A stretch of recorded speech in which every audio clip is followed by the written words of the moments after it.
She slapped a CEO thinking he was a drunk stranger, then he whispered, "Do that again. I dare you." The music in the hotel lounge pulsed softly, the kind of expensive jazz that didn't beg for attention but assumed it. Crystal chandeliers reflected off marble floors, and the city glittered through the tall glass windows like a promise only the wealthy truly believed in. Mila had no intention of being there.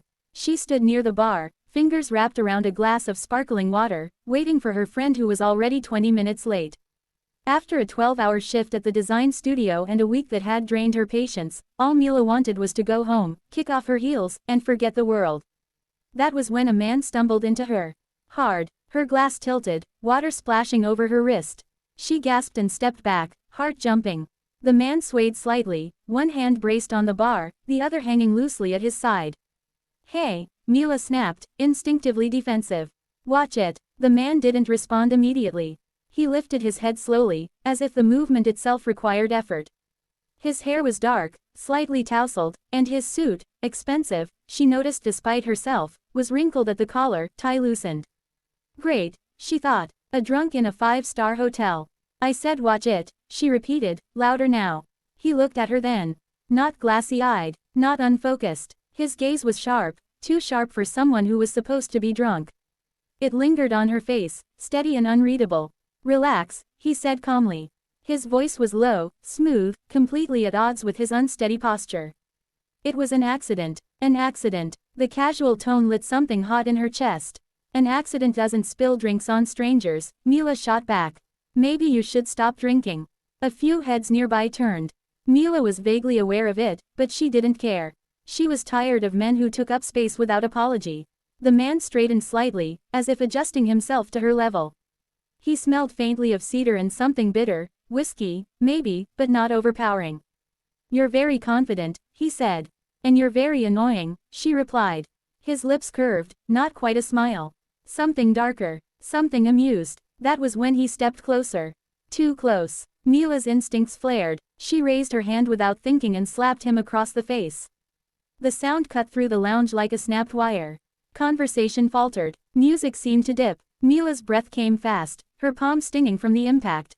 For a split second, she wondered if she'd gone too far. The man didn't stagger. He didn't raise his voice. Slowly, he turned his head back to her, eyes steady, jaw tightening just enough to show control rather than anger. Then he leaned in, close enough that only she could hear him. "Do that again," he whispered. "I dare you." Her stomach dropped. Not fear, confusion. This was not how drunk strangers reacted. Before she could respond, a man in a tailored navy suit rushed over, panic written all over his face. "Mr. Blackwood," he said urgently. "I've been looking everywhere for you." The board. Mila froze. Blackwood. The name hit her like ice water. Everyone in the city knew that name. Ethan Blackwood, CEO of Blackwood International. Tech genius. Billionaire. Media ghost who rarely appeared in public and never without control. Mila looked back at the man she'd just slapped. Same face. Same sharp eyes now filled with something dangerously amused. "Oh," she breathed. The assistant glanced between them, clearly alarmed. "Is everything all right, sir?" Ethan touched his cheek absently, never taking his eyes off Mila. "Perfectly fine," he said. "This young woman and I were just talking. Talking, right." Mila started, heat rushing to her face. "I'm so sorry. I thought you were. I mean, I didn't know." Ethan straightened fully now, the illusion of drunkenness gone in an instant. He looked taller, more imposing, like someone who bent rooms to his will without effort. "You thought I was a nobody," he said. She swallowed. "I thought you were drunk." A beat. Then he laughed. Not loudly, not mockingly, just a short, genuine sound that surprised everyone, including her. "You're the first person who's hit me in years," he said. "Possibly ever." "That's not an achievement I wanted," Mila muttered. His gaze softened just slightly. "You didn't apologize because you were wrong," he said. "You apologized because of who I am." She bristled. "I apologized because I slapped someone." "Would you have, if I were actually drunk?" he asked. She hesitated. "That's what I thought," he said. The assistant cleared his throat. "Sir, the meeting can wait," Ethan said. "Reschedule." The assistant blinked. "Sir, the investors flew in from." "Reschedule," Ethan repeated, quietly. The assistant nodded and backed away, already pulling out his phone.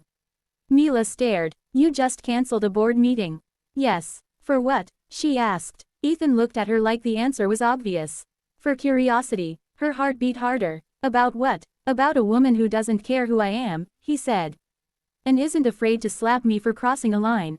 She crossed her arms. I wouldn't say I wasn't afraid. He smiled again, this time warmer. Yet you did it anyway. Silence settled between them, heavy and electric. I should go, Mila said finally. Before I cause more incidents. She turned, but his voice stopped her. Mila, she spun back. How do you know my name?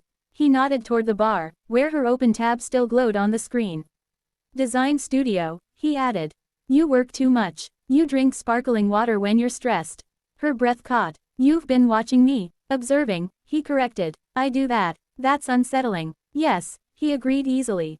It tends to be. She hesitated, every sensible instinct telling her to walk away.